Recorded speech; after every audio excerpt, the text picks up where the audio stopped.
Radio Forex Hispana presenta en vivo y en directo el punto de encuentro, el punto donde tú te sumas. Esto es Punto 9 con Sergio Rocha.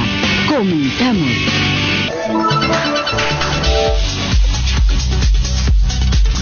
Son las 2 de la tarde con 3 minutos y bueno, pues hasta este momento pudimos por fin tener listo para hacer un programa de Punto 9 del día de hoy, que por poco ya lo íbamos a dejar pasar.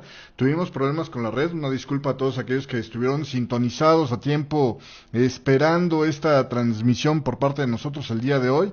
Sin embargo, bueno, pues fallas en la red fuera de nuestra mano. Nos sacaron del aire toda la mañana, prácticamente toda la sesión europea y americana. Ya es apenas ahorita que tenemos algo de estabilidad en la red y podemos estar con usted acompañándole. Y no dejamos pasar el programa del día de hoy porque ha habido acontecimientos interesantes en los mercados, sobre todo en las acciones. Ha sido una jornada muy difícil para, por ejemplo, Grecia el día de hoy, cosa que puede meterle mucha inestabilidad a la eurozona. Y vamos a estar platicando sobre esto en esta mañana del día de hoy. Y para empezar, pues déjeme nada más decirle cómo están las cifras del cierre europeo y cómo van las cifras en lo que es esta sesión americana para que usted tome una dimensión de lo que está pasando en cuanto al apetito por el riesgo. El día de hoy es una jornada donde, por un lado, inicia el año nuevo lunar allá en China, ¿no? Y este lunes empieza esta semana feriada para los mercados chinos, lo cual pues ya de por sí le metía un poco de, digamos, impresión que iba a ser una semana relajada, ¿no? O donde por lo menos desde China no íbamos a tener más tensiones, y sin embargo no es el caso. En esta ocasión, en la sesión europea, después de un buen cierre, digamos, en las acciones allá en Japón, el Nikkei 225 de Tokio ganó 1.10% y cerró este lunes en las 17.004 unidades. Las cosas se complicaron bastante durante el transcurso de la sesión europea. El Eurostock 50 terminó con una pérdida del 3.25% para terminar en las 2.785, casi 86 unidades. FTSE en Inglaterra perdió 2.71% y es el que mejor le fue en Europa. El DAX Industrial de Alemania pierde el 3.3%, el CAC 40 de Francia pierde el 3.20%, cerraron en las 8.979 unidades y en las 4.066 unidades respectivamente. El IBEX 35 todavía peor, acumuló el día de hoy una caída del 4.44% y ahora sí se la quedó hasta el cierre. Ya habíamos visto la semana pasada swings de ese tamaño, pero al final de cuentas había rebotado mejor el IBEX 35, ahora no, se queda con toda la pérdida y cierra este lunes en las 8.122 unidades. En Estados Unidos la apertura ya venía bajista y se ha extendido las pérdidas durante esta jornada. El Dow Jones Industrial está perdiendo el 2.32% en este momento y ya está tocando la zona de las 15.830 unidades. El Standard & Poor's 500 pierde el 2.46% para estar en las 1.833 unidades y el Nasdaq pierde el 3.03% para estar en las 4.231 unidades. Como puede ver, es una sesión realmente perdedora el día de hoy.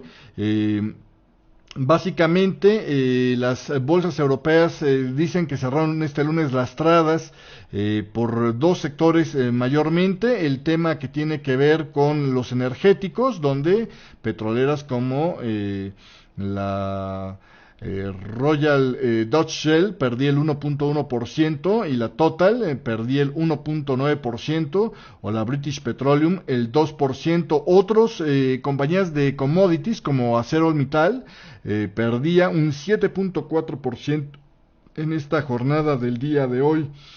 Otro de los sectores que fue particularmente afectado en esta sesión europea fue el bancario, debido, dicen, a los temores de una recesión en la región. La BNP Paribas y Société Générale cayeron más de un 5%, la Crédit Agricole también bajaba un 5%, Commerzbank perdió un 9.5%, Deutsche Bank perdió el 10.1% y Lloyds perdió un 3.6%, también pérdidas acusadas en la Royal Bank of Scotland, que bajó un 4.3% en esta jornada del día de hoy. La Bolsa de Madrid, le digo, pues tuvo caídas del 4.4%, llevados mayormente por el tema de lo que es todos los sectores allá en España fueron negativos. El bancario es el que de todos modos allá se lleva también la peor parte. En la banca española, Banco Popular cayó un 7.3%, Bankia perdió un 6.4%, Sabadell un 6.3%, CaixaBank perdió un 6.1%, pero no solo eso, también de los más sólidos en España, Santander perdió un 6.2% y BBVA cayó un 5.7%. El descenso del precio del petróleo, le digo, hizo que las petroleras y otras compañías de commodities se vieran con fuertes caídas. La agenda de día de hoy lunes pues era prácticamente inexistente, no había fundamentales importantes y todo esto se debió mayormente a los movimientos que hubo precisamente en estos sectores. En el tema de la Bolsa de Atenas, bueno, el desplome llegó al 7.87%, convirtiendo en un lunes negro que bate récords. La Bolsa de Atenas, arrastrada por otros mercados europeos y la incertidumbre política interna, se desplomó 7.87%, le digo, en este lunes, que alcanzó niveles registrados por última vez tan solo en 1990. Erosionaron ya con esto, o terminaron de erosionar, todo lo que pasó en prácticamente la década de los 90, la década de los 2000 y los primeros 5 años de esta década de los 2010, ¿no? Así de simple. El índice general cerró con 464.23 unidades. Este es el último gran récord negativo, el más amplio registrado desde junio del 2012, cuando Grecia, ante la imposibilidad de que formara un gobierno, tuvo que celebrar 2 elecciones legislativas, usted se acuerda, en tan solo un mes. A la cabeza de las caídas se situaron los títulos de los bancos, cuyo índice cayó en Grecia un 24.6%, el mayor retroceso desde noviembre, arrastrado fundamentalmente por las caídas de las entidades financieras en otras bolsas europeas. A mucha distancia en el tablero le siguieron las acciones del sector sanitario con caídas del 8.01% y las tecnológicas con una caída del 7.07%. Los retrocesos más moderados se registraron en comercio con un 2.73% y curiosamente allá en el sector de las materias primas con un 2.87%. El volumen de transacciones habla de que el problema fue más de escasez de compras que de cantidad de ventas, dicen. El bono heleno a 10 años se cotizaba en el 10.10% por arriba del 9.68 al cierre de este viernes. La prima de riesgo con respecto al bono alemán estaba 47 puntos básicos por arriba de la jornada anterior, en 986 puntos. Así las cosas allá en Grecia, donde, bueno, pues entre otras cosas, también se vio problemado por el abandono de los acreedores este viernes pasado de Atenas, sin haber logrado un avance sustancial en la primera ronda de negociaciones para la primera revisión del tercer rescate, dejando en el tintero para las próximas semanas asuntos complicados, como es el tema de la reforma de pensiones, la financiación a mediano plazo, la gestión de la cartera de los créditos morosos de la banca. Estos problemas, añadió, la ola de protestas ciudadanas en contra de las reformas de pensiones y la falta de una estabilidad parlamentaria sólida por parte del gobierno de Alexis Tsipras en el Parlamento, donde los dos partidos de la coalición solo cuentan ya con una ventaja de 2 votos por encima de la mayoría absoluta, lo cual pues hace tambalearse realmente la posición de Tsipras a cargo del gobierno de Grecia. Esto fue en buena parte lo que complicó la jornada del día de hoy. La confianza en la eurozona se deterioró también más de lo previsto en febrero, ya que las preocupaciones sobre la economía mundial llevaron a los inversionistas a reducir las expectativas al nivel más bajo desde noviembre del 2014, según el sondeo de Centix publicado este lunes. El índice del grupo de investigación Centix que vigila la confianza entre inversores y analistas, cayó al 6.0 en febrero desde el 9.6 de enero. Los analistas estaban previendo una lectura así más baja del 9.6 hacia un nivel de 7.6 nada más, pero bueno, el decline fue hasta el 6.0. La eurozona está demostrando que de ningún modo está viéndose inmune a la enorme pérdida de impulso en la economía global, lo que no sorprende, dice Centix en un comunicado. En concreto, la pérdida de dinamismo en Alemania y Estados Unidos es una carga muy fuerte que pone de relieve que la economía mundial ahora está en un estado frágil. El tímido crecimiento de Estados Unidos, la caída de los precios del petróleo y la preocupación por la ralentización de la economía de China, de mano de todas estas sacudidas que han invadido a los comienzos de este 2016, ponen a Europa en una posición difícil.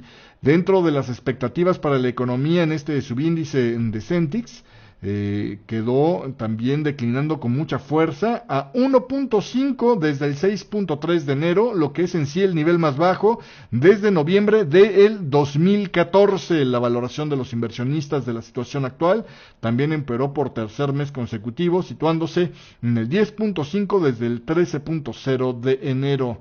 Así las cosas el día de hoy allá en Europa. Vámonos a un corte comercial y regresamos enseguida con el Banco de Francia y sus previsiones de crecimiento para el primer trimestre de este 2016.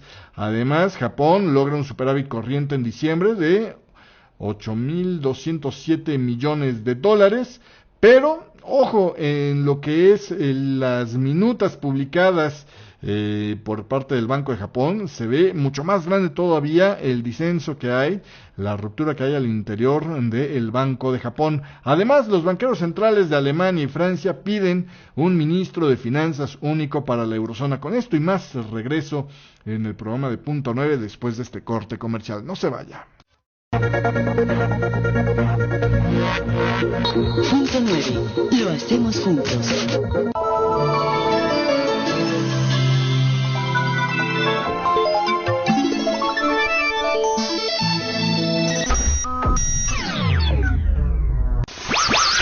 Punto 9. Conducido por Sergio Rocha. Y el Producto Interno Bruto de Francia esperan que crezca 0.4% en el primer trimestre, según decía el Banco de Francia en su primera estimación sobre este periodo, apoyados en su índice del clima de negocios. Los datos difundidos por el Banco de Francia apuntan a que el índice del clima de negocios en la industria se elevó a 101 en enero, uno más que en el nivel del mes anterior. El sector de servicios y el de la construcción, por otra parte, se mantuvieron estables en 96 puntos. El Banco de Francia apuntó que la industria del automóvil, la química, los equipamientos eléctricos y la agroalimentaria estuvieron particularmente dinámicos en el mes de enero, mientras que los servicios registraron un claro avance, impulsados en parte por el trabajo temporal. Y Japón logró un superávit por cuenta corriente por valor de 960.700 millones de yenes, equivalentes a unos 8.200 millones de dólares en diciembre, informó el gobierno de Japón. La cifra de este último mes del año pasado supone el decimoctavo mes consecutivo de saldo positivo en este archipiélago japonés. Además, es un 325.2% mayor con respecto al superávit de diciembre de 2014, aunque solo 16% menor en relación con noviembre. La balanza comercial japonesa registró un superávit de 188.700 millones de yenes, cifra que contrasta con el déficit de 382.100 millones que tenía hace un año. Sin embargo, las exportaciones han declinado un 11.8% en el comparativo interanual para tocar los 6.24 billones de yenes, mientras que las importaciones se redujeron un 18.9%, es decir, ahí se explica el aumento en el superávit, para tocar los 6.05 billones de yenes. La balanza de servicios registró un déficit de 171.300 millones de yenes, un 52.2% menos que en el mismo mes del año anterior. Por su parte, las transferencias mostraron una salida neta de capital por valor de 68.900 millones de yenes, algo así como unos 528 millones de dólares. 31.6% menos que en el mismo mes del año anterior. En todo el 2015, Japón logró un superávit corriente por valor de 166.413 millones de yenes, equivalentes a unos 1.420 millones de dólares, una cifra que fue más de 6 veces mayor al comparativo del 2014. Y continuando con más información, le decía, la eurozona necesita reformas estructurales y una mayor integración, fíjese usted, incluyendo un Ministerio de Finanzas único para el bloque, para que haya un crecimiento sostenible, escribían los presidentes de los bancos centrales de Alemania y Francia en un diario alemán, el Süddeutsche Zeitung, en un artículo publicado con el título de Europa en una encrucijada. En este, los responsables sostuvieron que el Banco Central Europeo no está en posición de lograr un crecimiento sostenible de largo plazo para el bloque de los 19 países. El Banco Central no ha cumplido con su meta de un 2% de inflación en los últimos 3 años y no parece que pueda volver a ese nivel por un tiempo debido al desplome de los precios del petróleo y el flojo crecimiento económico. A pesar de que la política monetaria ha hecho mucho por la economía de la eurozona, esta no puede crear un crecimiento económico sostenible, argumentaban el presidente del Bundesbank Jens Wittmann y su homólogo del Banco de Francia, el señor Francois Villeroy de Gaulle. La zona del euro necesita un programa de reformas estructurales y un mejor marco de política monetaria. La idea de un ministro de este tipo, un ministro único para la eurozona, ya estuvo en la mesa en el 2011. En ese momento se necesitaba una mayor coordinación de las políticas nacionales luego de la crisis económica que forzó a la Unión Europea a llevar adelante rescates por cientos de miles de millones de euros, tanto para Grecia como Irlanda como Portugal. La asimetría actual entre la soberanía nacional y la solidaridad comunitaria generan un peligro, dicen, para la estabilidad de nuestra unión monetaria, señalaron estos dos responsables de política monetaria de Alemania y Francia. Una mayor integración parece ser la forma obvia de restaurar la confianza en la eurozona y para favorecer el desarrollo de estrategias conjuntas para las finanzas de los países miembros del bloque de la moneda única y lograr así reformas que promuevan el crecimiento, argumentaban. Y continuando con más información, le decía yo de Japón y su profunda división interna en el Banco de Japón, que se hizo más patente este lunes después de la publicación de un resumen de opiniones de sus miembros sobre política monetaria, sobre la decisión tomada el mes pasado de introducir unos tipos de interés de depósitos negativos. El documento muestra un rotundo desacuerdo por parte de aquellos que son detractores de esta política que busca relanzar la economía y la inflación. Los miembros que se oponen a la decisión dijeron que podrían afectar a políticas de bancos centrales de otros países y asimismo alimentar las sospechas de que el actual programa de relajamiento del Banco de Japón pudiera haberse topado ya con un muro. La publicación de estas opiniones de la reunión celebrada el 28 y 29 de enero aparece después de que el gobierno de Japón se prepara para decantar la balanza del Consejo del Banco Central más a favor de medidas de estímulos agresivas.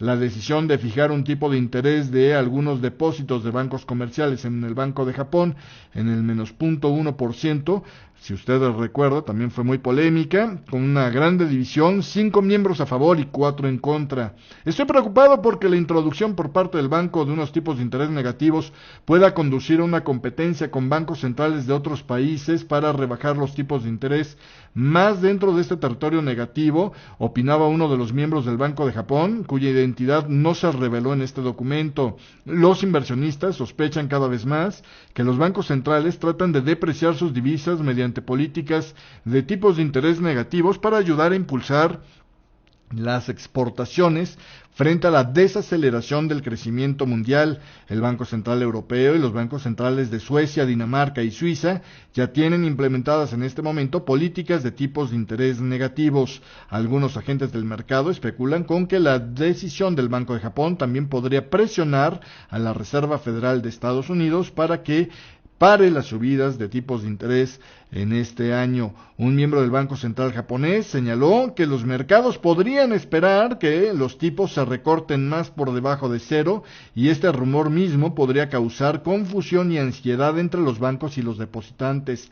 Algunos creen que los tipos de interés negativos tendrían el potencial para desestabilizar al sistema financiero japonés y dañar la rentabilidad de sus bancos. Al mismo tiempo, la decisión podría dificultar las compras de activos por 80 billones de yenes al año por parte del Banco Central, lo que ha sido hasta ahora la principal herramienta de política monetaria para relajar precisamente su condición hasta la próxima decisión de política monetaria. El programa pretende inundar de liquidez el sistema financiero, pero algunos miembros han dicho que la introducción de tipos de interés negativos indicarían o mandarían la señal de que el banco ya no tiene suficiente margen para ampliar su programa de compras.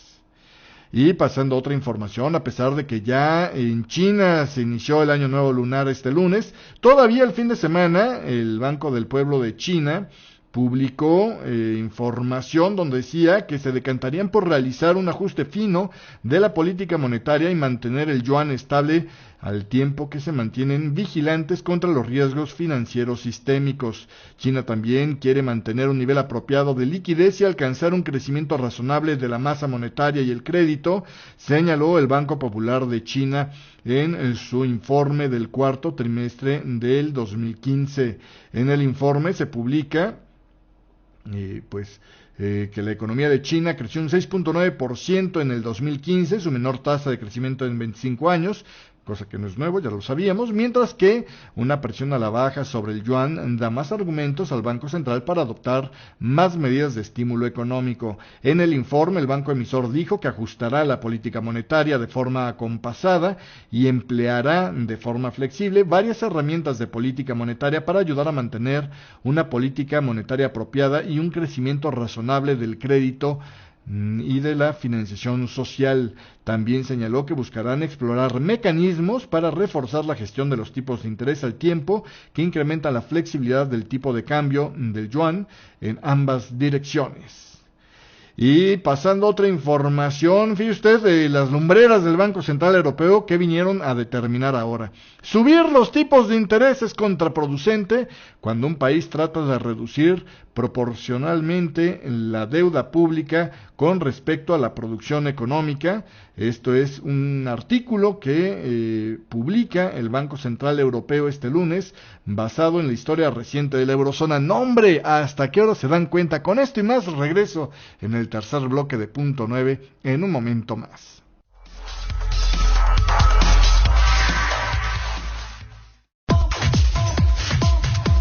Punto 9. Lo hacemos juntos.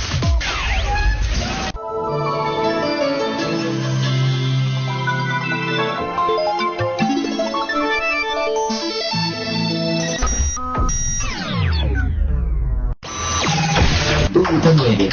Conducido por Sergio Rocha. Pues estos cortes son nada más para tomar aire, ¿eh?